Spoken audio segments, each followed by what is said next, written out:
जय गुरुदेव जी महाराज के श्री चरण कमल पर अरबों करोड़ों प्रणाम।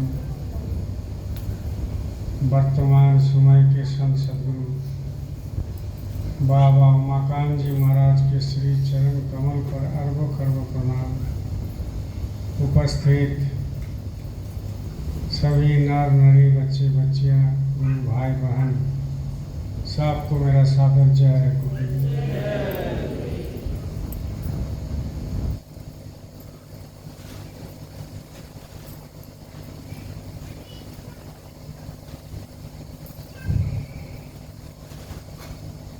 देखिए अपने में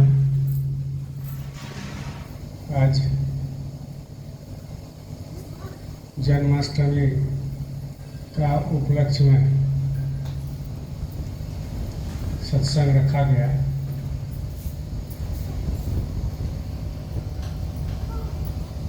रात 12 बजे के बाद जो है भगवान कृष्ण का जन्म हुआ था, हुआ था। अपना अपना तौर तरीका से वो मनाते हैं, लेकिन वो लिया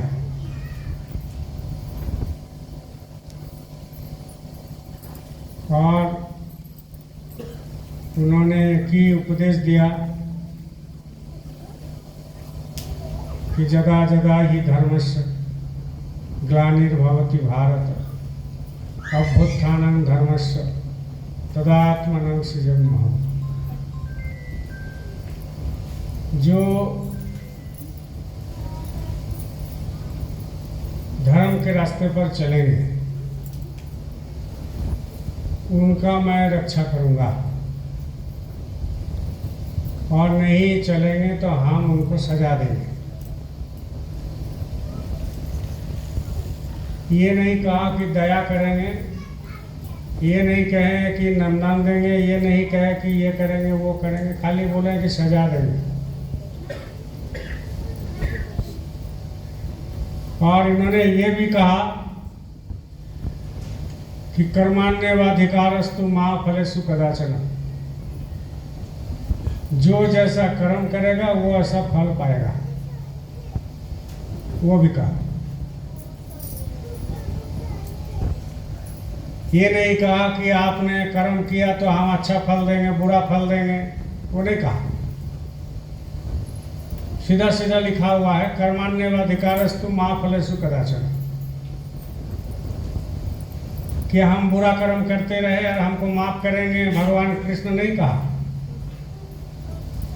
उन्होंने कहा जो जैसा कर्म करेगा उनको ऐसा जो है फल मिलेगा, चाहे कोई भी हो, कोई भी हो। लेकिन ना उनको समझा, ना गीता को समझा, ना उनकी जो है उपदेश को समझा, और ना उनको वाणी को जो है आत्मसात किया, ना उनको वाणी को कोई समझा। आप नहीं समझने कारण, नहीं सदगुरु के पास जाने का कारण, नहीं सत्संग सुनने का कारण एक रास्ता जो है ऐसा पकड़ लेता है कि उसमें कुछ फायदा नहीं होता है, रास्ता पकड़ लेता है ऐसा ही।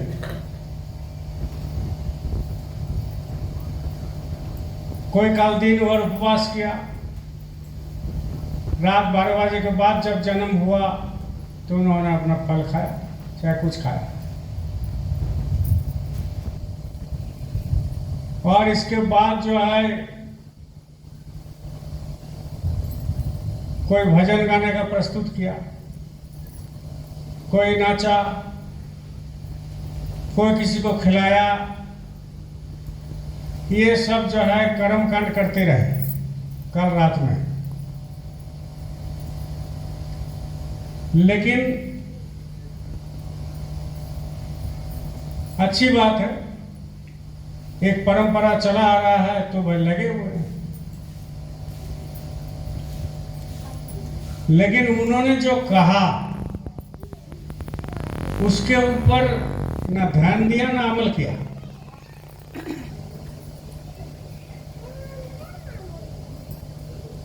उन्होंने साफ साफ कहा कि हम काल है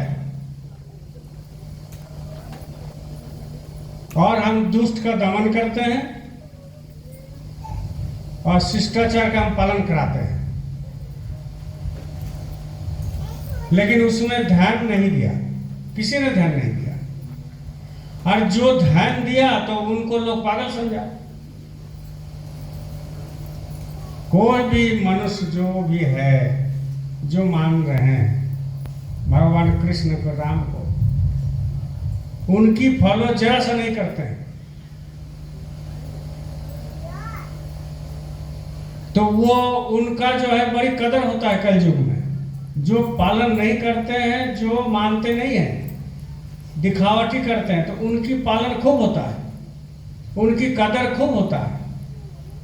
लेकिन जो असली कदर करते हैं उनका और उनको मानते हैं असली, उनकी कोई कदर नहीं है। उनको लोग पागल बोलते हैं, उनको लोग बोलते हैं नास्तिक है, उनको लोग बोलते हैं ये भगवान को मानता नहीं है।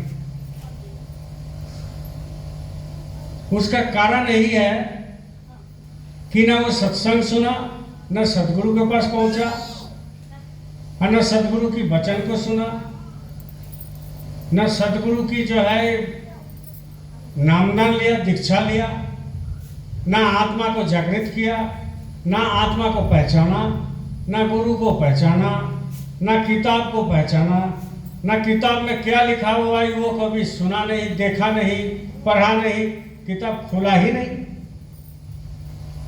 और सारे किताब का, दुनिया में जो भी किताब है वो सारे किताब का एक ही जगह में क्लास होता है, वो है सत्संग। सत्संग में आने के बाद लोगों को जो है वो सारे किताब मालूम हो जाता है, जितनी किताब है, रामायण हो, बाइबल हो, चाहे गीता हो, चाहे भागवत हो, चाहे गरुड़ पुराण हो, चाहे और कोई भी किताब हो। गीता में साफ साफ कहा भगवान कृष्ण ने कि हमको वही पा सकता है जो त्याग कर सकता है, जो दुनिया में त्याग करेगा। इवन आपका शरीर को भी जो है वो कुछ नहीं समझेगा। जो त्याग कर सकता है वो हमको पाएगा, और जो त्याग नहीं करेगा वो हमको नहीं पाएगा। साफ साफ लिखा हुआ है। इससे बड़ा क्या चीज हो सकता है? आप कितना बड़ा भी श्लोक पढ़ लो, कितना आप पूजा पाठ कर लो, कितना आप भभूत लगा लो, कितना आप ड्रेस चेंज कर लो, कितना आप कुछ भी कर लो, लेकिन आपका तब ये होगा, भक्ति हो सकता है जब वो उस वाणी को मानेंगे। जैसे हमारे गुरु महाराज ने कहा ना कि भक्ति उसको बोलते हैं जो गुरु जो बोलते हैं उसको ऊपर अमल करते हैं, उसको भक्ति कहते हैं। तो यह जितना बैठा है यहां से वहां तक हम लोग हर चीज अमल नहीं कर पाते, हर चीज अमल नहीं कर पाते। फिर भी सदगुरु इतनी दयाल होता है, सदगुरु इतना दयाल होता है कि वो कह रहे हैं क्या कि मार्ग चलते में जो गिरे। देखिए कितना दयाल होते हैं। कोई 50 साल, कोई 10 साल, कोई 20 साल, कोई 40 साल, कोई उज्जैन में जाकर दर्शन करते हैं, कोई जयपुर में, कोई झुंझुनू में, कोई इधर में उधर में बावल में दर्शन करते फिरते रहते। लेकिन जब तक दर्शन होता है, जब तक वहां बैठे रहते हैं, तब तक वो सोचते हैं कि चलो ठीक है। लेकिन जैसे ही वहां से निकल जाता है, ट्रेन में बैठ जाता है, फिर जो करता है वही करने लगता है। तो इसमें क्या फायदा? कुछ नहीं। आपने 6 महीना गुरु का दर्शन नहीं किया तो 6 महीना में कुछ जमा हो गया आपका कर्म दोष। तो आप गए, दर्शन किए, सेवा किए, तो वो कर्म दोष आपको कट गया। लेकिन आप फिर शुरू से अगर फिर वही कर्म में लिप्त हो जाएंगे तो फायदा क्या होगा। इसीलिए गुरु कहते हैं कि मेरे पास जब आते हो तो कम से कम क्या मांगना कि हमको भक्ति दीजिए, बुद्धि दीजिए, विवेक दीजिए, वैराग दीजिए, संसार में किसी चीज में लोभ ना रहे। अभी आप लोगों ने प्रार्थना किया कि सदगुरु भगवान आपको लाखों प्रणाम, कोटि न सूरज चांद सितारे, रोम रोम में करे उजाले। सोचिए कितना बड़ा, आप ये सूरज की तरफ देख नहीं सकते हैं दोपहर का, लेकिन वो क्या वर्णन हो रहा है कि कोटि न सूरज चांद सितारे, रोम रोम में करे उजाले। माने उनकी कोटि कोटि सूरज चंद्रमा एक एक रोम में लटकते रहते हैं। आप उनका दर्शन कर पाओगे? इस आंख से दर्शन कर लोगे? कोटि मतलब करोड़ों सूरज और करोड़ों चंद्र, उनकी गुरु का जो असली रूप है उनका शरीर में लटकते रहते हैं। तो आप एक सूरज की तरफ देख नहीं सकते, वह कोटि कोटि सूरज उनके शरीर में झलकते रहता है। और वो दृश्य को देखना कोई साधारण खेल नहीं है, साधारण साधक का और साधारण जो है महात्मा का ये खेल नहीं है। ये संपूर्ण, जब सदगुरु आपके ऊपर वो शक्ति देंगे तब उसके ऊपर आप आंख लगा सकते हैं। मैंने ये आंख नहीं अंदर की, तब उनको आप देख सकते हैं। कोटि न सूरज चांद सितारे, रोम रोम में करे उजाले, अलख पुरुष करता आपको लाखों प्रणाम। कैसे कैसे वर्णन करते हैं। इसके बाद क्या कहते हैं? अरबों सूरज, कोटि तो छोड़ दीजिए, अरबों सूरज, ये एक सूरज नहीं, अरबों सूरज। देखिए उनकी मतलब अंदर की जलवा को आप समझिए। ऐसा नहीं, बोलने से नहीं होता है, अनुभव करना पड़ता है। अंदर में अंदर में उस चीज को महसूस करना पड़ेगा कि भाई अरबों सूरज, कोटि नहीं, अरबों सूरज, रोम रोम में अरबों सूरज चांद सितारे, रोम रोम में करे उजारे, अगम पुरुष करतार आपको लाखों प्रणाम।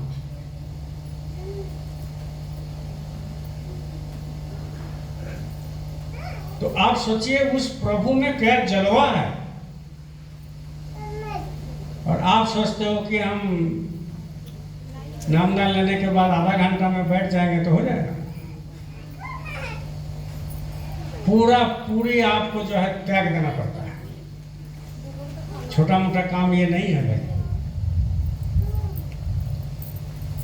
इसलिए कहते हैं गुरु इतना दया किया, वो जानते हैं ना कि ये हमारे वहीं से आए हैं जहां से हम आए, तो उनको फेंकना मेरा काम नहीं है।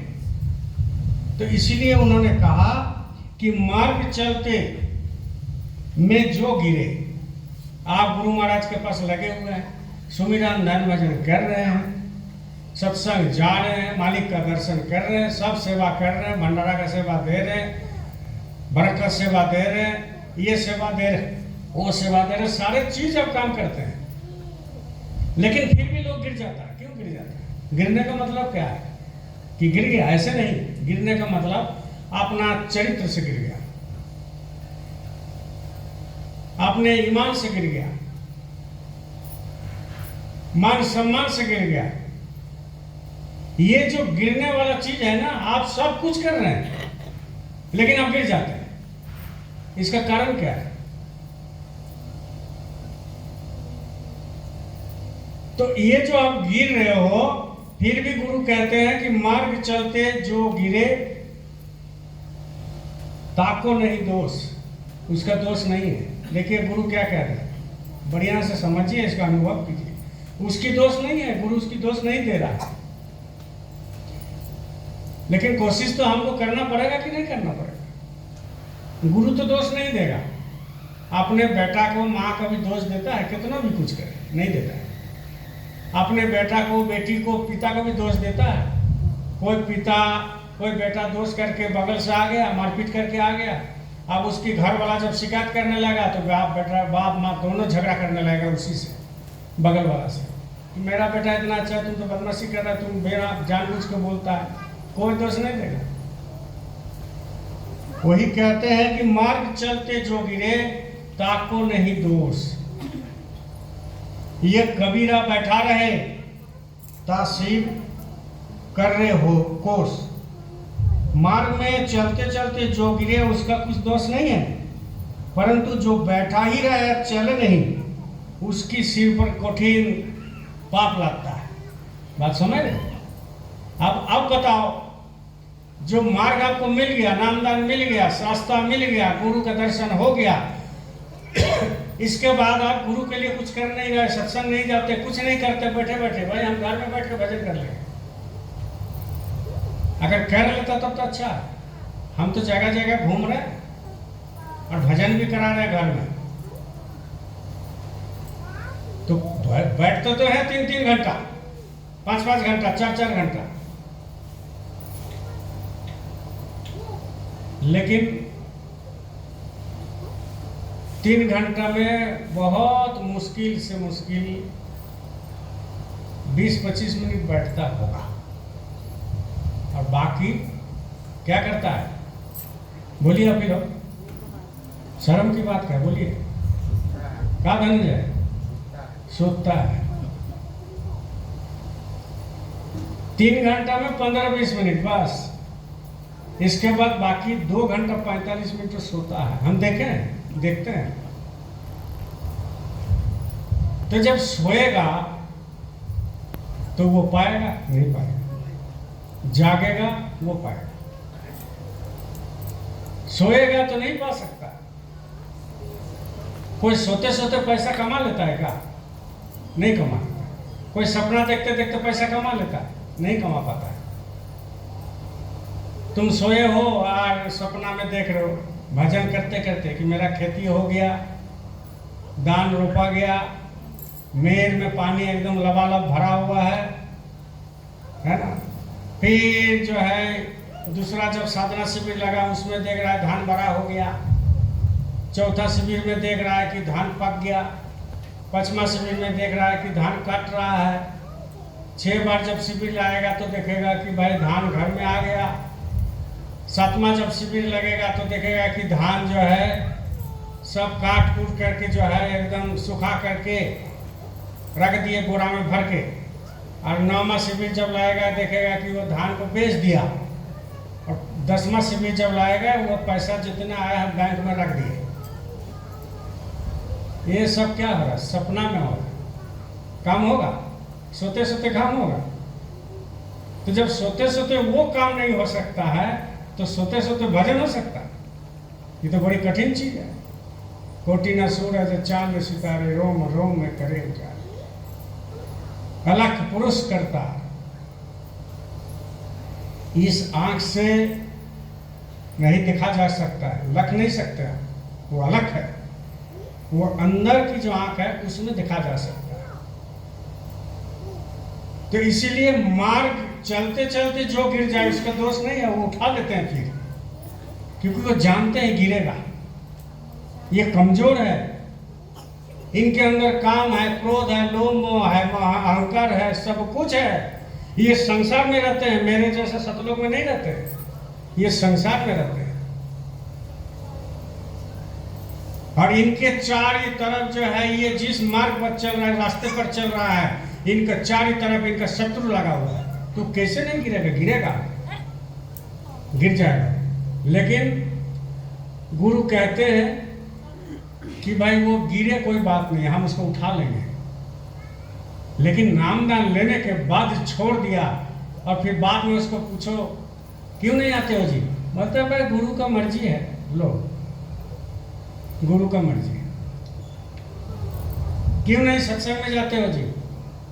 अरे इतना काम है, फंस गए, गुरु का मर्जी है, सब चीज में गुरु का मर्जी। अब जहां 1 करोड़ रुपया लॉटरी मिल जाएगा, कहां से मिला? बोले लॉटरी से। उसमें नहीं बोलता गुरु का मर्जी से मिल गया, तो फायदा का? इसलिए उसको भयानक दोष पड़ता है जो बैठा है और कुछ करता नहीं, कुछ करता नहीं। इसलिए जिसका प्रार्थना गाए आप कि सत्पुरुष भगवान, वो सत्पुरुष जो सबसे ऊपर में बैठा है, मुकाम पर बैठा है, और यहां से वहां तक बहुत दूर है, और उस मुकाम में बैठ करके जो है वो आपको देख रहे हैं, और उनका जो है जो जलवा है वो आपके अंदर में है। यहाँ क्या नहीं है इस चीज में? कभी सोचा ही नहीं ये इसके अंदर में क्या नहीं है। दुनिया में जो चीज आप खोजोगे इसके अंदर में मिलेगा। बोले जय गुरुदेव। दुनिया में जो भी चीज तुम खोजोगे वो सारे इसके अंदर में है। पैसा यहीं पर है, खजाना है, यहाँ खजाना है। लेकिन यहाँ जो पैसा है, यहाँ जो सोना है, यहाँ जो चांदी है, यहाँ जो रुपया है, यहाँ जो हीरा है, उस खजानों को लेने के लिए वो जिनका खजाना है उसका ध्यान करना पड़ेगा। इसके अंदर जिनका खजाना है वो खजाना तो मिलेगा, जरूर मिलेगा, लेकिन इनके अंदर जिनका खजाना भरा हुआ है वो खजाने वाले को खोजना पड़ेगा। वो खजाने वाले को आपको ध्यान लगाना पड़ेगा। वो खजाने वाले को पास आपको जाना पड़ेगा, और वो खजाने वाले के जो आपका रास्ता है उस जगह में प्रवेश करने का, वो रास्ता जुक्ति उनसे लेना पड़ेगा। और लेने के बाद भी आप जा नहीं सकते हो, लेने के बाद भी आप जा नहीं सकते हो। जब गुरु की दया होगा तब आप जा सकते हो। और गुरु की दया कब होता है? जब आप बैठोगे तब। मालिक ऐसा ही कहे 3 घंटा, 10 घंटा, 20 घंटा, 15 घंटा, 5 घंटा। आप जब तक बैठेंगे नहीं, जिंदगी यूं ही कटती जाएगा, यूं ही कटती जाएगा। डेली कट रहा, आज भी कट जाएगा, कल भी कट जाएगा, परसों भी कट जाएगा। कटते कटते कटते कटते कटते कटते बाल झड़ जाता है, आंख में कम देखने लगते हो, दांत झड़ जाएगा, गाल सिकुड़ जाएगा, कोमर झुक जाएगा, चमड़ा सिकुड़ जाएगा, लाठी पकड़ लोगे, पकड़ते पकड़ते चलते चलते सूत जाओगे। सूतने के बाद उठ नहीं सकते हो, उठने के बाद आप क्या करोगे? कुछ नहीं कर सकते, खेल खत्म हो। बुढ़ापा आएगा कि नहीं? आप लोग बताइए। सबसे बड़ा हम पूछ रहे हैं आप लोगों से, बुढ़ापा आएगा कि नहीं आएगा? तो बुढ़ापा जब आएगा आप जानते हो, फिर भी बुढ़ापा का इंतजार करते, फिर भी इंतजार करते। बुढ़ापा तो आएगा, ये जान रहा सब कोई, हम भी जान रहे हैं, लेकिन उसका इंतजार क्यों करते हैं? वो तो अपने आप आएगा ना। वो तो प्रकृति का नियम अनुसार अपने आप आता है, लाना नहीं पड़ता बाहर से, अपने आप आएगा। जो जब अपने आप आओगे, आएगा, कितने भी सुंदर मौसमी का जूस पियो तुम, बुढ़ापा आने वाला। डेली पनीर खाओ फिर भी आएगा, मशरूम खाओ फिर भी आएगा, दूध पियो 2-2 लीटर फिर भी बुढ़ापा आएगा। यह प्रकृति का नियम है, नियम है प्रकृति का।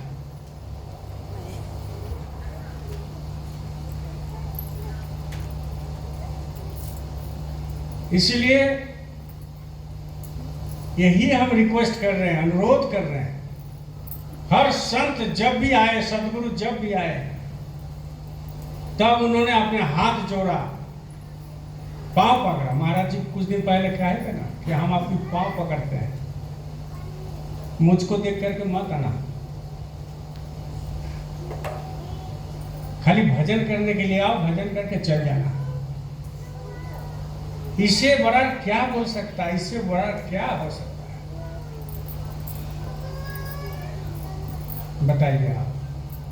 कितना दर्द है, समझते हैं इस बात पर कितना दर्द होता है कि खुद सदगुरु पांव पकड़ते हैं, हाथ जोड़ते हैं।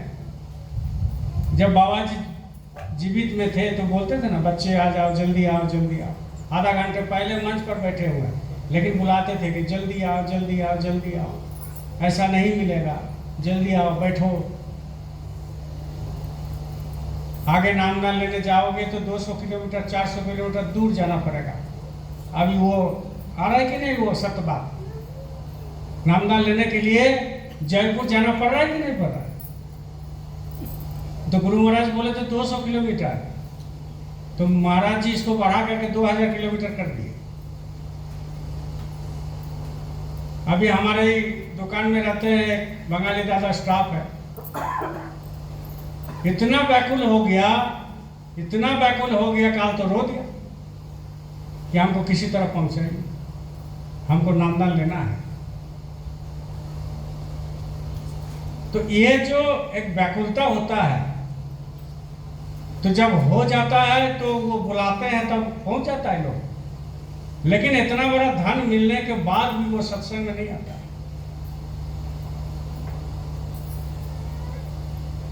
तो ये कहने का मतलब यही है कि ये जो मिला ना, ये दुनिया में कोई नहीं मिल सकता, कोई नहीं मिल सकता, क्योंकि वो सत्पुरुष को देवी देवता देख नहीं सकता। ना ब्रह्मा का किस्मत में, ना इंद्र का किस्मत में, ना है महेश का किस्मत में है, ना विष्णु का किस्मत में है, न जो आपको 5 नाम मिला सत्पुरुष के नीचे में, जो भी आपको नाम मिला वो नहीं देख सकता है, लेकिन आप देख सकते हो। देखो कितना बड़ा चीज मिला है, आप देख सकते हो। और देखने के लिए आपको कोई जाने की जरूरत थोड़ी है, देखने के लिए आपको जाने की जरूरत नहीं है। देखने के लिए आपको कम से कम यहीं पर बैठ के रहना पड़ेगा, यहीं पर बैठ के रहिए, तब आपको काम मिलेगा, तब होगा काम, नहीं तो काम नहीं होगा। बहुत ऊंची चीज है, बहुत बड़ा है और बहुत दूर में है। आप बताओ, उसके नीचे में जो है, सत्पुरुष के नीचे में जो है महाकाल पुरुष है, नीचे वो सत्पुरुष सबसे मुकाम पर है, ऊपर में है, जहां से गुरु आए। अब उसके नीचे में महाकाल पुरुष है। तो सत्पुरुष से महाकाल पुरुष को, आत्मा को आने में लेट लगा। एक रात में वहां कूद गए थोड़ी, वहां से आने में लेट लगा, सत्पुरुष से महाकाल पुरुष तक। अब महाकाल पुरुष से पार ब्रह्म तक, उसमें भी लेट लगा। कितना कल्प बीत गया, तब धीरे धीरे आया। इसको सोचिए आप, कैसे मनुष्य जन्म मिला। और फिर सत्पुरुष से महाकाल पुरुष, महाकाल पुरुष से पार ब्रह्म से ब्रह्म, और ब्रह्म से फिर नीचे उतरा, फिर ईश्वर लोग हुआ, प्रकृति लोग हुआ, देव लोग हुआ, देवता लोग हुआ, तब जाके धीरे धीरे धीरे धीरे माँ का कोख में आ गए। इसको आप चिंतन कीजिए। एक बैग वहां से नहीं आ गए फटाक से, ऐसे आशीर्वाद दे दिए, नहीं आ गए। और वो सिस्टम सबके लिए है, सदगुरु के लिए भी है, एक बार में थोड़ी है। वो सिस्टम जो है मनुष्य के, जो मनुष्य है उसके लिए भी है, जो सदगुरु है उसके लिए भी है, जो महात्मा है उसके लिए भी है, जो ब्रह्म है उसके लिए भी है, जो इंद्र भगवान है उसके लिए भी है। ये सबके लिए है। सिस्टम से कोई बदलाव नहीं होना है, सिस्टम तो सिस्टम है। वो आए, फिर मनुष्य जन्म मिला। तो जब मनुष्य जन्म मिला, माँ का गर्भ में आए, लेकिन इसको बहुत हल्का से ले लिया। बोलिए जय बोले। इसके बहुत हल्का से आप लोगों ने ले लिया। अरे मिल गया, चले जाएंगे, खाते पीते चले जाएंगे। ऐसे थोड़ी होता है। अरे सत्संग सुन रहे हैं ना, हम उद्धार हो जाएगा। जय गुरुदेव करते हैं उद्धार हो जाएगा, कुछ नहीं होगा। जब तक भजन नहीं कीजिएगा कुछ नहीं। अभी तो ये जन्माष्टमी में महाराज जी बताए कि जो बोला जाता है वो मानते नहीं है, कैसे काम होगा। और भजन तो करना ही पड़ेगा, किसी भी कीमत पर भजन करना पड़ेगा। हर चीज कुर्बानी दे करके भजन करना पड़ेगा। और उस चीज को हम देने के लिए, आप देने के लिए तैयार नहीं रहते। ये घंटा आधा घंटा का सौदा नहीं है, ये जिंदगी भर का सौदा है। और जिंदगी भर आपको ये कमाई करना पड़ेगा। और वो कमाई थोड़ा थोड़ा थोड़ा थोड़ा करके जब जमा हो जाएगा, तब उनकी इच्छा से कब देगा ये आपको पता नहीं है, उनको पता है। और उनको पता मतलब वो कोई दूर में बैठा नहीं है, वो आपके अंदर में बैठा है। इस चीज को आपको समझना पड़ेगा कि मेरे अंदर बैठा है और हमें दर्शन नहीं होता है। मेरे अंदर बैठा है और हमसे बात नहीं करते हैं। मेरे अंदर बैठे हैं लेकिन हम देख नहीं पाते हैं। मेरे अंदर बैठे हैं लेकिन हम सुगंध सुन नहीं पाते हैं। मेरे अंदर बैठे हैं लेकिन नाम की आवाज़ सुन नहीं पाते हैं। मेरे अंदर बैठे हैं लेकिन उनकी जलवा हम देख नहीं पाते हैं। मेरे अंदर चरण कमल है लेकिन उस चरण कमल को आप देख नहीं पा रहे हैं। ये तो अफसोस होना चाहिए ना, अफसोस होना चाहिए, सोचना चाहिए कि क्यों नहीं देख नहीं पाते। है तो यहीं पर, कोई दूर तो है नहीं। और खाली बाबा जय गुरुदेव जी बोल के गए नहीं, महाराज जी खाली बोल नहीं रहे। ये कबीर साहब से समय से होते आ रहा कि बोलते हैं कि दोनों आंखों के बीच में तुम्हारा मालिक बैठा है, परम पिता बैठे हैं। इसका कारण क्या है? देख नहीं पाते, इसका कारण क्या है? सबसे बड़ी बात यह है, परमात्मा को जानना और परमात्मा को मानना, आसमान जमीन अंतर है। बोलो जय गुरुदेव। परमात्मा को जानना और परमात्मा को मानना, सदगुरु को जानना और सदगुरु को मानना, आसमान जमीन अंतर। ये जो भीड़ होता है ना ज्यादा से ज्यादा, वो खाली मानता है, मानता है, जानता नहीं है। कोई भी गीता पाठ होता है, महाभारत पाठ होता है, कोई भी अपना बजाते रहता है, कुछ भी करने लगता है। कोई भी गुरु आ जाते हैं, भीड़ 5 लाख 10 लाख या 2-4 लाख हो जाता है, वो मानता है, खाली जानता नहीं है गुरु क्या है। जानना और मानना।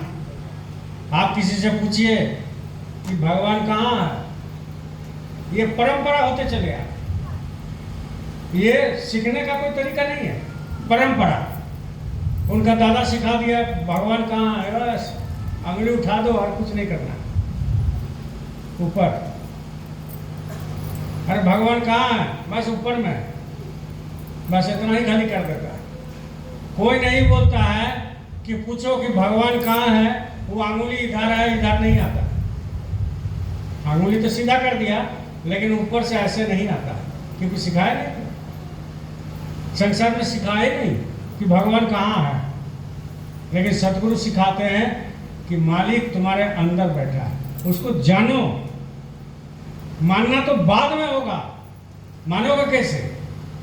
उनकी इतनी मतलब कानून है और इतनी प्रेम भरे है और वो इतनी मतलब आपको बता देंगे कि आप मान नहीं सकते, भाग जाओगे आप। इसलिए पहले जान लो। क्या जानोगे? कि ये मेरा गुरु है, बस ये मेरा गुरु महाराज है, सब कुछ यही करेंगे, इतना खाली जान लीजिए। तब क्या क्या होगा? धीरे धीरे धीरे धीरे समर्पण होगा, धीरे धीरे समर्पण होगा, धीरे धीरे प्रेम जागेगा, प्रेम जाएगा धीरे धीरे, ऐसे नहीं जाग सकता। और जब तक प्रेम नहीं जागेगा, बोलिए जय गुरुदेव। जब तक प्रेम नहीं जागेगा ये आप मिलेगा नहीं। प्रेम का परिभाषा हम क्या समझाएं, क्या समझाएं? इस मुंह से कोई बयां कर सकता है प्रेम का परिभाषा? प्रेम जो किया है वही बयां कर सकता है। रास्ता में एक आदमी भिखारी जो है, बोलो जय गुरु। रास्ता में एक भिखारी खड़ा था पेड़ के नीचे में, तो जो भी जाता था भीख मांगता था, 2 रुपये दे दीजिए भीख। प्रेम कैसा चीज है देखो, भीख मांगता था, जो जाता था उसको रुपया 2 रुपया 5 रुपया 10 रुपया दे देता, नहीं भी देता। एक दिन एक महात्मा आया, लोग नहीं जानते थे कि वो महात्मा आया, और जाते जाते वो देखा कि बाबा थोड़ा सा भिक्षा दे दीजिए, रुपया 2 रुपया जो। तो बोले देखिए बाबू, हमारे पास तो कोई पैसा वैसा है नहीं, हम खुद भिखारी, हम कहाँ से तुमको दें, हमारे पास कोई पैसा नहीं है, लेकिन तुम जब मांग लिया तो हम तुम यहीं पर रहते हो ना। बोले हाँ। बोले हम काल मांग के दे देंगे, काल हम उधर से आएंगे तो आपके लिए कुछ लेते आएंगे। और ये बात बोलने से पहले उनका हाथ को पकड़ा, हाथ को पकड़ा और पकड़ के बोला कि हम काल लेते आएंगे बाबू, आज हमारे पास कुछ नहीं।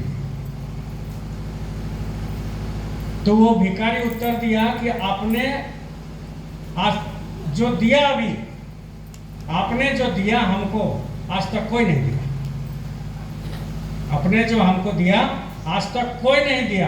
बोले क्यों, ऐसा क्या कर दिया हमने? बोले बहुत आए, कोई धुतकार दे के चले गए, बहुत आए गाली दे के चले गए, बहुत आए पैसा दे के गए, बहुत आए बहुत कुछ बोल के चले गए, लेकिन आपने ना बहुत कुछ बोला, बहुत कुछ नहीं बोला आपने, और आपने दिया भी नहीं, लेकिन आपने जो मेरा हाथ पकड़ा ना, बस ये मेरा प्रेम का सौदा है, ये प्रेम है। ये है हम भिखारी, मेरे पास कुछ नहीं है, लेकिन इनकी जो कदर है आपने किया हाथ पकड़ करके कि बाबू हम काल लेंगे, आज नहीं है मेरे पास, तो आपसे हमको कुछ नहीं चाहिए, आप डेली आते रहिए और मेरा ऐसे ही हाथ पकड़ के चले जाइए, पैसा नहीं चाहिए, हाथ पकड़ लीजिए चले जाइए, फुर्सत मिले तो थोड़ा सा बैठ जाइए। तो ये जो कहना बहुत कठिन है, और सुनना और सुन के समझना बहुत कठिन है। आप अभी भिखारी वाला बात बोले, आप उधर से जाओगे, कहीं मिल गया भिखारी मान लीजिए, तो आप हाथ पकड़ के आपसे अगर मांग भी लिया तो आप बोल नहीं सकते, आप सत्संग का बात को भूल जाओगे, सत्संग की बात को सुबह भूल जाओगे कि नहीं आज सत्संग में यही सुन करके आए हैं कि चलो मेरे पास है तो दे देते हैं, और नहीं है तो हाथ पकड़ के बोल दे भैया काल आएंगे, चाहे हम जब आएंगे तो दे देंगे। नहीं कर सकते। बोलना करना आसमान जमीन का अंतर है, आसमान जमीन का अंतर। बोल देंगे लेकिन कर नहीं सकते, कर नहीं सकते। जब तक आप अंदर की भाव को आप नहीं उजागर करेंगे गुरु के पास, तब तक आपको कोई तरक्की नहीं हो सकता। आध्यात्मिक जगत में बहुत कठिन है, आध्यात्मिक जगत बहुत कठिन है, और आध्यात्मिक जगत में जो भी चीज मिलता है वो आपको सुरक्षित रहता है, और इस संसार में जो भी चीज मिलता है वो सुरक्षित नहीं रहता है, कभी भी जा सकता है, कभी भी जा सकता है। इसलिए अपने आप को पहचानना पड़ेगा। लड़ झगड़ के आज तक किसी से कुछ नहीं मिला, किसी को कुछ नहीं मिला, जो भी मिला प्रेम से ही मिला है। लेट हो सवेर हो प्रेम से मिला, झगड़ा करके किसी से कुछ नहीं ले सकते आप। तो जब संसार जगत में नहीं ले सकते हो तो आध्यात्मिक जगत में आप कैसे ले लोगे? इसलिए गुरु से तो प्रेम करना ही पड़ेगा। अब प्रेम तब होगा जब आप गुरु के सानिध्य में आओगे, आते जाते रहोगे और डेली बैठते रहोगे। डेली बैठना पड़ता है, ऐसे नहीं होता है।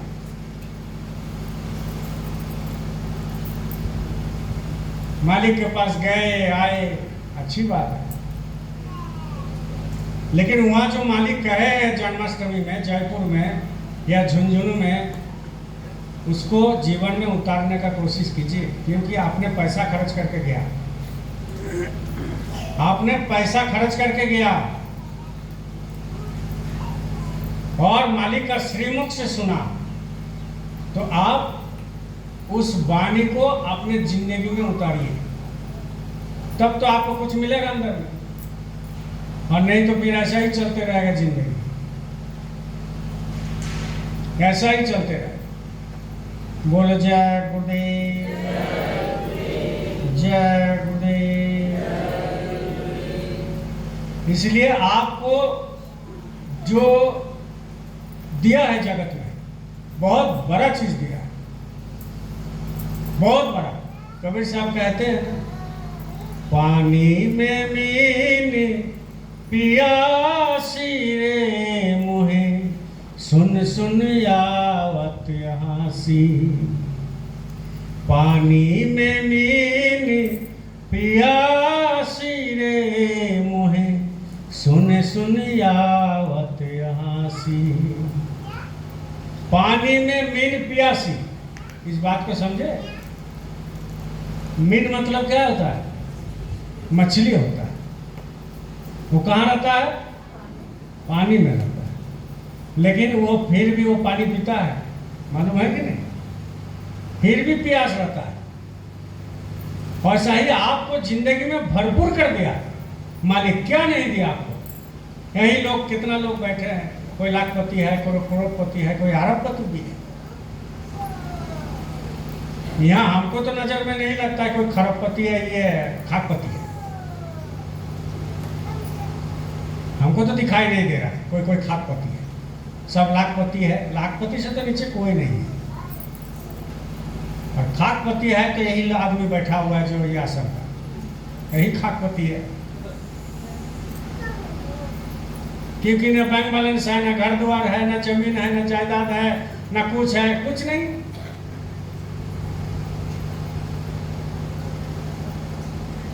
तो कहने का मत है कि फिर भी आनंद है। ताज्जुब की बात यह है, फिर भी आनंद है। क्यों? इसीलिए कि जिस दिन आप जिंदगी को जान जाएंगे कि ये एक दिन राख होगा, आपकी आनंद ही आनंद है।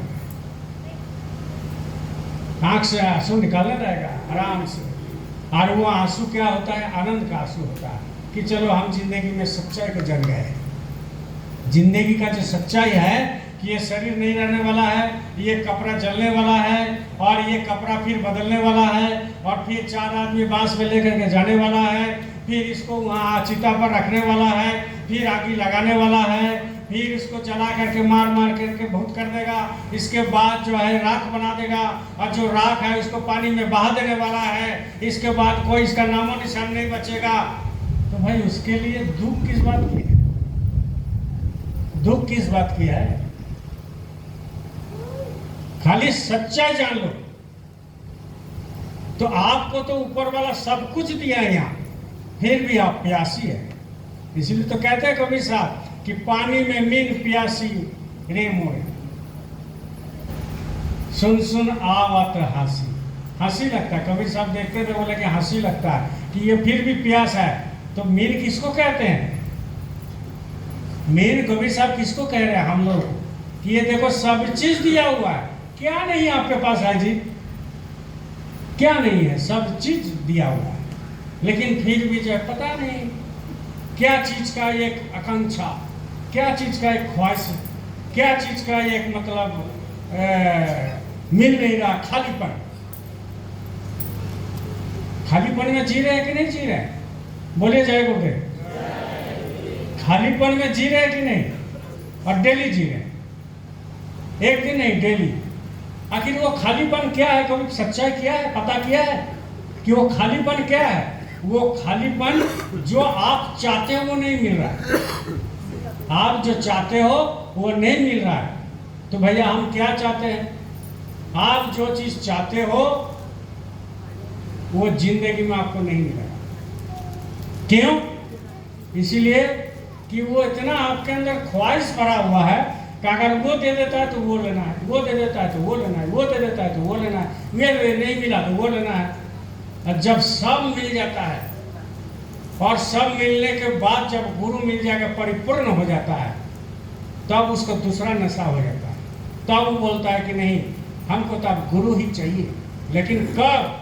जब उसको चारों तरफ से चोट मिलेगा, तब बीमारी मिलेगा, गरीबी मिलेगा, बदनामी मिलेगा, लोग धुतकार देगा, संसार से निकाल देगा, लोग बदनामी करेगा।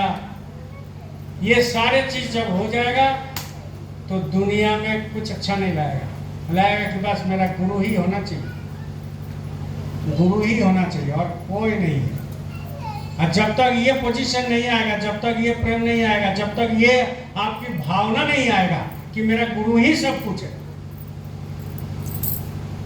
तब तक आपको प्रभु मिलने में कितनी जन्म बीत जाएगा, कितना जन्म बीत जाएगा भाई। इतना समझाते हैं मालिक, सदगुरु इतना समझाते हैं, लेकिन बिरले कोई समझता है, बिरले। लाखों करोड़ों में हो सकता है एक समझते हैं, एक। जब एक समझते हैं तो वो आनंद में रहते हैं, बहुत आनंद में रहते हैं। इसलिए आत्मा को जगाने का कोशिश कीजिए मेरे भाई बहन। गुरु हमेशा यही चीज बोल रहे हैं, आत्मा को जगाने का कोशिश कीजिए। घर में खाना और सोना और संसार का काम करना, ये तो है, ये तो चलेगा। हम भी कर रहे हैं, आप भी कर रहे हो, लोग भी कर रहा है। अभी आप जानते हो कि किसी बड़े नेता का जो है श्राद्ध में का 5,000 बकरा काटा। सुने हो कि नहीं सुने? कहाँ काटा, क्या काटा, हम बोलना नहीं जा रहे, माइक चल रहा है। 5,000 खस्सी कटा। तो उनका घर में जो भी गया, वो शुद्ध लेने गया, चाहे फल लेके गया, चाहे वो उनको संतुष्टि देने के लिए गया, सबके ऊपर भारी पाप कर्म चलेगा। चलेगा कि नहीं चलेगा? हाँ, जोर से बोलिए। हाँ, नहीं तो बोला देवू सरकार खाली बोलता चलेगा, ये लोग बोलता नहीं चलेगा। खूब चलेगा। कोई भी शुद्धि लिया, उसके घर में गया उनका, वो उसका कर्म चलेगा। उतना सीधा नहीं है। 2,000 हो, 4,000 हो, 5,000 हो, उसका गला काटा और गला काट के खून को बहा दिया, कितना तरपा है। इसके बाद जो है वो लोगों को खिलाया। अरे दुनिया में इतना ही है और कुछ नहीं है। इसी में शान है आपका, इसी में मान है, इसी में सम्मान है। अब हमने कमेंट कर दिया फेसबुक में कि बहुत खराब बात हो गया, ये नहीं होना चाहिए था और ये बहुत हमारा मन खराब हो गया। हम एक फेसबुक में कमेंट किए तो उसमें एक सब कोई तो राइट किया, एक आदमी उसमें लिखा कि तुम कहाँ के हो, तुम मर जाओ तो अच्छा रहेगा। हमारे लिए कमेंट देख लेना, फेसबुक में देखो, क्योंकि हमको तो कमेंट करना था। क्यों कमेंट करना था? कि मेरा बात थोड़ी था। कमेंट इसलिए करना था कि जो मरा है वो प्योर शाकाहारी थे, मांस मछली अंडा दारू तारी हरिया कुछ नहीं, गांजा अफीम भांग कुछ नहीं खाते पीते थे। लेकिन उनका श्राद्ध करने में 2,000 हो चाहे 5,000 हो, हमको मालूम नहीं है, लेकिन खस्सी काट के लोगों को खिलाया। तो कहने का मतलब कि भाई कर्म कैसे कैसे चढ़ता है ये आप नहीं जानते। कर्म कैसे कैसे चढ़ता है आप थोड़ी जानते हो। मान सम्मान के लिए आपने चल गया और उनको साधुवाद दिया, उनको संतुष्टि कर दिया, लेकिन आपके ऊपर तो कर्म चढ़ गया। तो कहने का मतलब है कि ये कर्म जो चढ़ गया, इसको धोएगा कौन? वो एक ही धोबी है जो धो सकता है, वो है सदगुरु। एक ही धोबी है, वो है सदगुरु। बोलो जय गुरुदेव।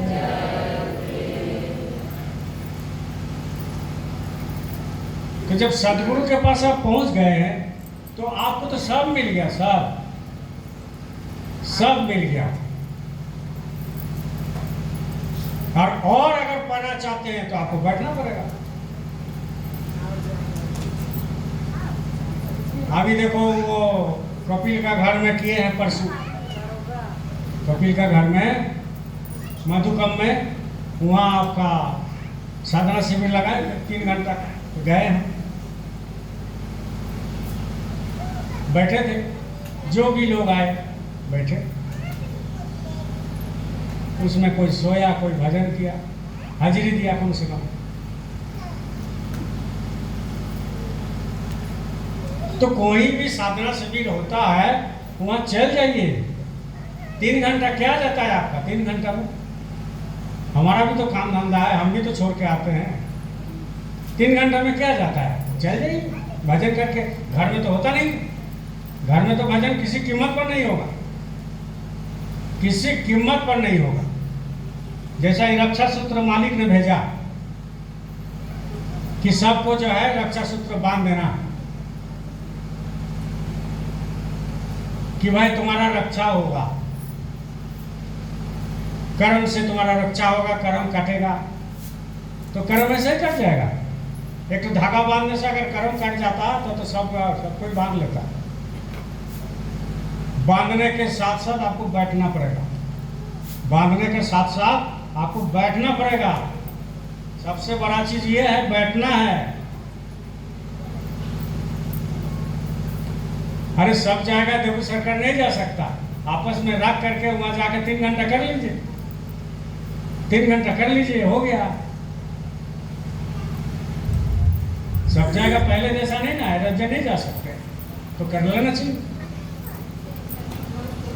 3 घंटा में रख दीजिए और हमको बोलिए, व्हाट्सएप में डाल दीजिए, आप भी फोन पर बता दीजिए। जो 2 आदमी आए, 2 प्रेमी आवे, आपकी जरूरत नहीं है कि घर पूरा भरा हुआ है, कोई जरूरत नहीं है। ज्यादा बोलोगे तो सोचेगा कि हमारे बिना इनका भजन नहीं होगा, हमारे बिना साधना शिविर नहीं लगा सकता, अहंकार हो जाता है।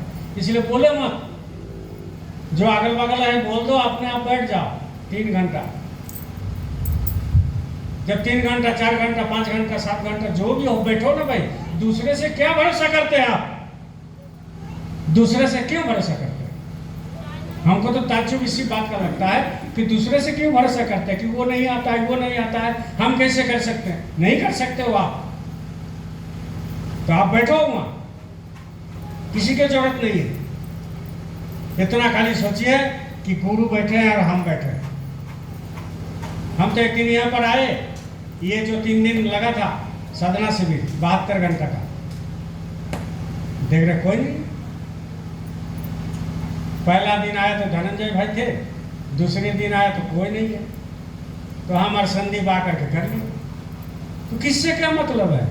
गुरु महाराज है ना बैठे हुए। काम आपको करना है अंदर में, बाहर थोड़ी करना है, अंदर में करना है। आपके शरीर के अंदर में ये भजन करना है, तो दूसरे से क्या मतलब? अगर दूसरे को खोजते हो तो इसका मतलब क्या है? आप अकेले रहना नहीं सीखा अभी तक। जिंदगी में अगर तरक्की करना है आध्यात्मिक जगत में, अगर जिंदगी में आध्यात्मिक जगत में अगर तरक्की करना है, गुरु को पास में लाना है, तो आपको अकेले रहना सीखना पड़ेगा। क्यों? क्योंकि अकेले रहते रहते रहते रहते रहते रहते आप जब अकेले चले जाओगे तो आपको दुख नहीं होगा, दुख नहीं होगा, आंख से आंसू नहीं गिरेगा, कुछ खाने का मन नहीं चाह करेगा, कुछ घूमने का मन नहीं करेगा। इसलिए अकेले रहना सीखिए भैया, आपसे हम हाथ जोड़ कर करें। और अकेले रहने के लिए जंगल जाने की जरूरत नहीं है, अकेले रहने के लिए आपका घर ही काफी है, घर ही काफी है। लेकिन आप अकेले रह नहीं सकते, जब अकेले नहीं रह सकते हो तो आपसे भजन बन नहीं सकता, और जब आपसे भजन बन नहीं सकता तो प्रभु को पा नहीं सकते, और जब प्रभु को पाएंगे नहीं तो जिंदगी बेकार हो गया।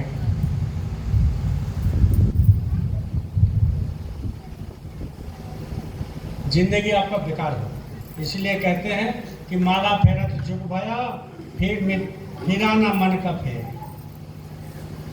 और कर का मन का डार दे, मन का फेर। माला तो फेरते हैं हम लोग, बस इसी को तो कंट्रोल करना है। गुरु क्या कहते हैं? बस इसी को कंट्रोल करो, मन को इधर उधर जाने मत दो। और जिस दिन मन आपका रुक गया मेरे भाई बहन, इतना तो समझ लीजिए जिस दिन आपका मन रुक गया उस दिन आपको दिखाई भी देगा, सुनाई भी देगा। दिखाई नहीं देता, सुनाई नहीं देता, उसका कारण क्या है कि आपकी मन फटाक से निकल गया, पल भर में निकल चला गया। और वो पल भर में निकल जब गया तो आप जो है उसके साथ साथ कहाँ कहाँ घूमने लगे, कहाँ कहाँ, आधा घंटा इसी में बीत जाएगा। अब जब मन को फिर लाए आप घुमा करके, देख रहे 15-20 मिनट बीत गया, मन करेगा। ये कठिन है, मन जो है आपके अंदर में कठिन है। इसलिए झगड़ा झंझट से बचना है। कोई भी कुछ बोल दे, चुप रहिए, चुप रहिए। अपने आप में देखिए, आप आत्मविश्लेषण कीजिए कि आज 24 घंटा बीत गया, हम कितना नाम धनी किए हैं। ये आकर सत्संग तो बहुत सुने हैं, लाखों सत्संग हम सुना दिए होंगे गुरु महाराज की दया से, हजारों नहीं लाखों, 34 साल में। लेकिन कभी कभी हमको भी लगता है कि अभी तक कुछ नहीं मिला, हम बैठ नहीं पाते, आंसू गिरा नहीं पाते। और गुरु महाराज ने खुद कहा कि जब तक आंसू नहीं गिरेगा तो मिलेगा नहीं। अब प्रार्थना करते हैं गुरु महाराज से कि हे गुरु महाराज, जो पैसा से खरीद नहीं सकता उस आंसू को, वो आंसू कहीं मिलता नहीं है, और वो आंसू जब आपको देखना है, आपको जब देखेंगे, आपको जब याद करेंगे तो वो आंख से निकालने लगे। ये प्रार्थना करते हैं, आपको भी करना चाहिए, आप करते भी होंगे, करते भी होंगे। ये जो दिन बीत रहा है, एक एक दिन बीत रहा है, एक एक दिन बीत रहा है, कहां तक जाओगे आप, कहां तक जाओगे,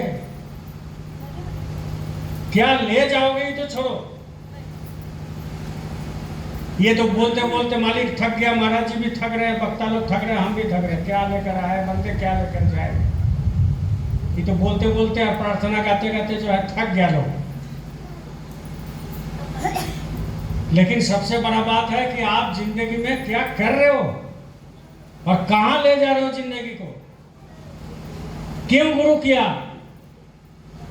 गुरु आपको क्या दिया, गुरु आपको क्या शिक्षा दिया, और गुरु महाराज आपको क्या सिखा रहे हैं। आखिर ये शरीर जब राख बन जाएगा उसके पहले आप कहां जाओगे, कौन आपको लेने के लिए आएगा, ये आपके अंदर का जो ख्वाहिश है ये कौन पूरा करेगा, और कौन आपको वो प्रेम में भर देगा जो प्रेम गुरु को तक पहुंचा देता है। एक गांव में एक कुत्ता जो है बहुत बदमाशी करता था, बहुत, इसको उसको काटता था, किसी के घर में घुस जाता था, तो 2-4 लोग लाठी लेकर के उस कुत्ता को जो है मारने निकला। तो एक महात्मा जा रहा था, महात्मा बोले इसको क्या करोगे लाठी ले, बोले इसको मार देना है। बोला अरे पाप चढ़ेगा, बोले पाप चढ़ेगा तो चढ़ेगा, लेकिन मेरा बाल बच्चा जो है सुरक्षित स्कूल नहीं जा सकता, घर में घुस जाता है, हमेशा दरवाजा लगा के रखना पड़ता है, बहुत पाप चढ़ेगा तुमको। तो बोले नहीं आज हम लोग मारेंगे। बोले कैसे मार दोगे तुम, एक जीव है, मत मारो।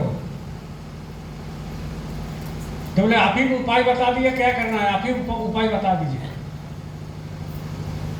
बोले कुछ नहीं करना है, एक 3-3 फीट शीशा का घर बना, शीशा का आईना समझते हो ना, आईना का 3-3 फीट बनाइए और घर में रखिए उसको, मोटा शीशा का होना चाहिए, और ऊपर में थोड़ा सा छेदा कर देना, और उस कुत्ता को उसमें घुसा देना। यही काम जब किया तो अंदर में जब कुत्ता गया, देख रहा है कि यहाँ तो हजारों कुत्ता, अंदर में शीशा में दिख रहा है ना, उसी का चेहरा दिख रहा है। वो जरा सा मुंह फाड़ रहा है तो वो भी मुंह फाड़ रहा है, पीछे में भी मुंह फाड़ रहा है, तो वो सोच रहा है कि इतना कुत्ता मेरा पीछे लग गया। वो उधर वो नोचने जा रहा है, तो पीछे वाला ऐसे कर रहा है तो वो भी नोचने जा रहा है। तो रात भर वो जो है उसी में मारामारी किया, अपने में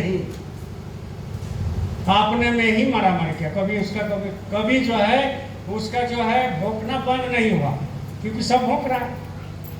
और कौन भौंक रहा है बताइए आप? कौन भौंक रहा है? जो कुत्ता को घुसाएगा वही ना भौंक रहा है, हैं?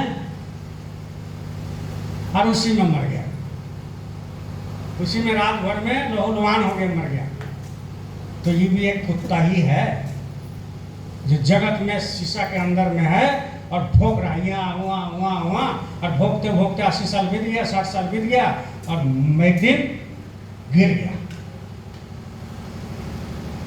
तो भोगना जो है, पहले अपने आप को पहचानिए कि हम किसके ऊपर भोगते हैं। अपने आप को पहचानिए कि मेरे अंदर क्या है। अपने आप को पहचानिए कि शक्ति कितना है। ये सारे शक्ति जो है यहीं पर है, यहीं पर, और कोई नहीं है मेरे भाई बहन। कोई भी आप घूमते रहो दुनिया में, कोई भी कोना में चले जाओ, वो जब आपको वो इल्म हो जाएगा और आपके अंदर ये भावना हो जाएगा कि गुरु मेरे अंदर में है, तो कोई जाने का इच्छा नहीं करता है, कोई जाने का इच्छा नहीं करेगा, ना देखने का इच्छा करेगा, ना खाने का इच्छा करेगा, ना जाने का इच्छा करेगा, कुछ नहीं करेगा। खाली एक बार देखो तो सही। तो कहने का मतलब है कि आप साधन भजन में बैठो। साधन भजन आधा घंटा मालिक का जन्माष्टमी का सत्संग सुनाएंगे, क्या बोल रहे हैं सुनो, निकाल कर रखना पड़ेगा जन्माष्टमी, क्योंकि बहुत लोग हम लोग जा नहीं पाए, तो वचन को सुनना जरूरी है। बाकी तो जो बोलना है वो तो बोलते हैं, अपनी अनुभव बताते हैं, गुरु की बात बताते हैं, लेकिन गुरु की श्रीमुख से जब सुनोगे तो वो अलग बात होता है, अलग बात। अभी मालिक ने आदेश दिया कि 12 दिन का साधना शिविर लगना है, समझे? बोलिए जय गुरुदेव, जोर से बोलिए जय गुरुदेव। कितना दिन का लगना है? 12 दिन। कितना दिन का? 12 दिन। और जोर से बोलिए 12 दिन का लगना है। और आज जो 12 दिन का लगेगा उसमें अपना अपना नाम लिखाइए। पहला 3 दिन लगेगा, फिर 3 दिन छुट्टी, फिर 3 दिन, फिर 3 दिन छुट्टी, ऐसे लगाते रहेगा, क्योंकि मालिक का आदेश है 9वीं तक ये करना है। बात को समझे? तो 9वीं तक तो कोई कोई मन में सोच रहा होगा भैया अभी तो 9वीं बहुत दूर है, तब तक और कुछ खेती बाड़ी है उसको कर लेते हैं, रुपाई करना है रुपाई कर लेते हैं, मराई करना है मराई कर लेते हैं, क्या क्या आप लोग बोलते हैं देहाती भाषा में। तो कहने का मतलब यह है वो सब छोड़, वो सब नहीं चले। 12 दिन आपको करना है, 3 दिन 3 दिन 3 दिन 3 दिन। काम क्रोध लोभ मोह अहंकार इसको दूर करने के लिए मालिक ने रखा है, समझे? तो बैठना है कि नहीं बैठना है ना? सबको तो हाथ उठाया नहीं, सब कोई बैठ भी नहीं सकता है, इतना सीधा नहीं है, क्योंकि घर का काम है ना, घर में बहुत काम है। पोता को कैसे छोड़ दें, पोती को कैसे छोड़ दें, बेटा को कैसे छोड़ दें, छोटा बहू है उसको कैसे छोड़ दें, बड़ा बहू है उसको कैसे छोड़ दें। ये संसारिक बात बताते हैं आपको, जो हम देखते हैं सो बता रहे हैं। दुकान है हम कैसे छोड़ दें, मेरा गाड़ी चलता है उस गाड़ी को हम कैसे छोड़ दें।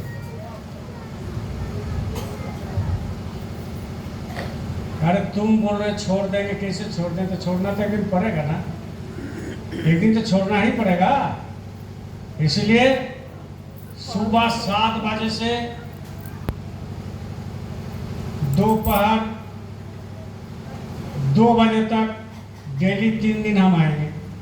सुबह 7 बजे से दोपहर 2 बजे तक हम डेली आएंगे, 3 दिन तक। और फिर 3 बजे से 2 बजे से फिर रात शाम को 5-6 बजे तक कौन रहेगा, फिर 6 बजे से रात 12 बजे तक कौन रहेगा, फिर 12 बजे से 4 बजे तक कौन रहेगा, फिर 4 बजे से 7 बजे तक कौन रहेगा, इसके बाद 7 बजे तक हम आ जाए। हो जाएगा क्या नहीं होगा? नाम लिखाइएगा कि नहीं लिखाइएगा? अपना अपना सुविधा अनुसार नाम लिखाइएगा, कोई बात नहीं, दुकान नहीं बंद करना, अपना अपना सुविधा अनुसार नाम लिखाइए। और आपकी बार जब आएंगे तो सुतिएगा नहीं, सुतना नहीं। आप सूत जाते हो इसलिए कुछ मिलता नहीं, जब नहीं सूतेंगे तो मिल जाएगा। आता है दया, निकल जाता है। अब गुरु महाराज उधर से दया भेज रहे हैं, गुरु महाराज आ रहे हैं तो आपको थोड़ी उठाएगा, जय गुरुदेव जय गुरुदेव, उठिए जी हम आ गए हैं, हमारा झलक देख लीजिए, बोलेंगे? नहीं ना बोलेंगे, तो अंदर की बात। इसलिए ये काम करना है 12 दिन। तो आज हो गया कितना? 17 तारीख, ठीक है ना? 18, 19, 20, 21 21 तारीख से ये शुरू करेंगे। 21, 22, 23 3 दिन हो जाएगा, फिर 3 दिन निकाल लीजिए, फिर 3 दिन, फिर उसका हम अब जो एक बार लिस्ट बन जाएगा, ऐसा ही लिस्ट 12 दिन तक चलेगा। लिस्ट में कोई बदल नहीं होगा, बस समझ रहे हैं? एक बार जो लिस्ट बन गया वो 12 दिन तक चलेगा कि मेरा नाम यहाँ से हटा दीजिए, मेरा वहाँ शादी है, हमको जाना है। नाम हटेगा नहीं, आप चले जाओ, नाम नहीं हटेगा, आप चले जाओ। तो अभी हम बनाएंगे लिस्ट। अब मालिक का थोड़ा संदेश सुन लीजिए। लगा रहे प्रत्येक